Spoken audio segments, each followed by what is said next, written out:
ఆరు నెలల నుంచి సంవత్సరం మధ్య ఇండస్ట్రీస్ తీసుకొచ్చి ఇక్కడే మీకు ఉపాధి కల్పించబోతున్నారు. ఈయన కొట్టాలి అసలు చెప్పట్లేదు. ఆయన ఒక ఎత్తు ఇది ఒక ఎత్తు. మనమందరం ఉద్యోగాలు రాబోతున్నాయి. అంటే ప్రకృతి విపత్తు వల్ల గౌరవ ముఖ్యమంత్రి గారు ఒక 15 రోజుల పాటు విజయవాడ ఉండవలసి వచ్చి కొంత లేట్ అయింది. అంతేగాని లేకపోతే ఇప్పటికే అన్ని స్టార్ట్ అయి ఉండేవి.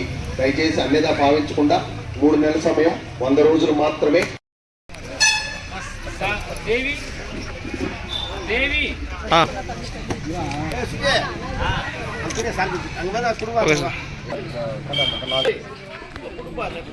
అంటే వాళ్ళకి కనపడ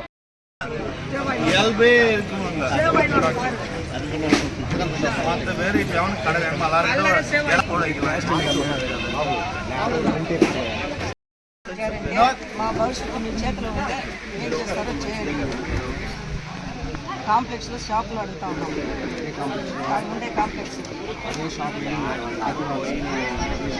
ఇచ్చేది మీకు ఇస్తా ఉన్నాం సార్. మీరు ఏం చేస్తారో మళ్ళీ ఏం చేస్తారో మీకు అర్జీ రావాలా, మీకు అర్జీ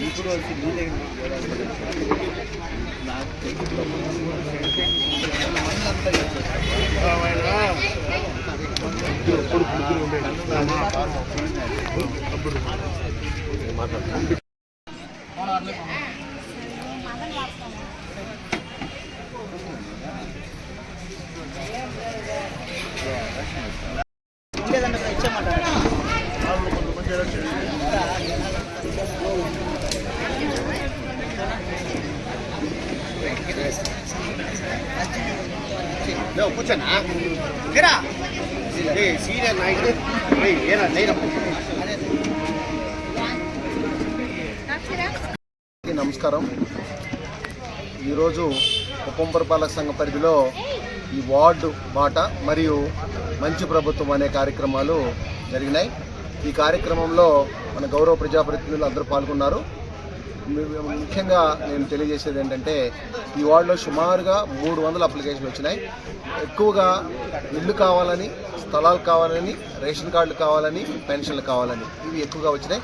మొత్తం ఇప్పటి వరకు 15 వార్డులు పూర్తయినాయి. పురపాలక సంఘ పరిధిలో 15 వార్డులకు గాను 2303 అప్లికేషన్లు వచ్చినాయి.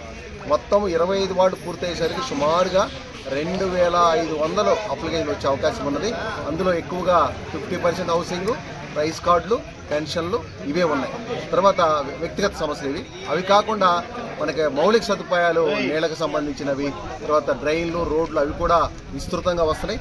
అవన్నీ కూడా గౌరవ ముఖ్యమంత్రి గారి దృష్టికి 25 వార్డు పూర్తి అయిపోయిన తర్వాత తీసుకెళ్ళి కొత్తగా రైస్ కార్డులు, పెన్షన్లు, ఇళ్ళు, స్థలాలు, రోడ్లు, డ్రైన్లు, లైట్లు, స్తంభాలు అన్నీ కూడా మంజూరు చేయడం జరుగుతుంది.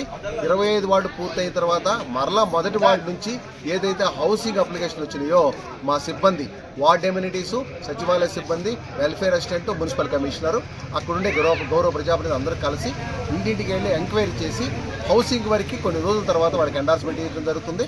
పెన్షన్లకు మాత్రం అక్కడికక్కడే ఎవరికైతే అర్హత ఉందో వాళ్ళకి అక్కడే మీకు అర్హత ఉందని తెలియజేసి వాళ్ళ అప్లికేషన్ సమాధానం చెప్పడం జరిగింది. ఇవన్నీ కూడా పురపాలక సంఘ పరిధిలో అందరూ ప్రజలు కోఆపరేట్ చేస్తున్నారు, గౌరవ ప్రజాప్రతినిధులు కోఆపరేట్ చేస్తున్నారు. ముఖ్యంగా గౌరవ ఎమ్మెల్సీ డాక్టర్ కంచెల శ్రీకాంత్ గారు, కేసీఎం సారు అందరూ కూడా కోఆపరేట్ చేస్తున్నారు. గౌరవ ముఖ్యమంత్రి గారి ఆదేశాల మేరకు, నారా చంద్రబాబు నాయుడు గారి ఆదేశాల మేరకు, గౌరవ ఎమ్మెల్సీ గారి సూచన మేరకు ఈ యొక్క కార్యక్రమం విస్తృతంగా ప్రజల్లోకి తీసుకెళ్తున్నాము. 25 రోజులు అయిపోయిన తర్వాత మళ్ళీ మొదటి నుంచి మరలా వచ్చి ఆ ఎంక్వైరీ చేసి మరలా ఇంకొక నెల తర్వాత మళ్ళీ ప్రజల వద్దకు వచ్చి ఆ యొక్క ఎండార్స్మెంట్లు, వాళ్ళకి ఒక శాంక్షన్ అయిందా లేదా అన్నీ కూడా ప్రతి ఒక్క అప్లికేషన్కి కూడా సమాధానం ఇవ్వడం జరుగుతుంది. అర్హత ఉంటే వాళ్ళకి అర్హత ప్రకారం శాంక్షన్ చేస్తాము. అర్హత లేకపోతే ఎందుకు అర్హత లేదని ప్రజలకు అవగాహన కల్పించి వీలైనంత వరకు అవన్నీ రెక్టిఫై చేసి అర్హత ఉండే వాళ్ళందరికీ కూడా ఖచ్చితంగా ఈ యొక్క వ్యక్తిగత సమస్యలను గుర్తించడం జరుగుతుందని తెలియజేస్తున్నాను. 200 అప్లికేషన్లు వచ్చినాయి. ఈరోజు మొత్తం హౌసింగే 150 దాకా వచ్చినాయి. మిగతా అన్నీ 150 వచ్చినాయి. పెన్షన్లు, రైస్ కార్డులు ఎక్కువ ఉన్నాయి. సర్వే చేయించినాము. మీరందరికీ నా ఎదురు కూర్చోవడం పొద్దుపైలు ఉన్నారు. మీ బిడ్డ ఏం చదువుకున్నాడు, బీటెక్ చదువుకున్నాడా, బిఏ చదువుకున్నాడా, ఎంసీఏ చదువుకున్నాడా, అన్ని వివరాలన్నీ సేకరించాము. మొత్తం డేటా మా దగ్గర ఉన్నది. నెక్స్ట్ స్కిల్ సెన్సెస్ అని వాళ్ళు కాకుండా ఇంకెవరైనా మిగిలిపోయిన మీ భర్తలు అందరికీ కూడా మరలా కూడా డేటా తీయబోతున్నాము. ఆ డేటా తీసిన తర్వాత ఆ స్కిల్ ఎవరెవరైతే ఉంది, స్కిల్ అంటే ఏంటి, ఒక ఆయన బాగా కంప్యూటర్ పెద్ద చదువు లేకపోయినా పాలిటెక్నిక్ డిప్లొమా చేసిన ఆయన అత్యద్భుతంగా సిస్టమ్ మీద బాగా పనిచేయగలుగుతాడు.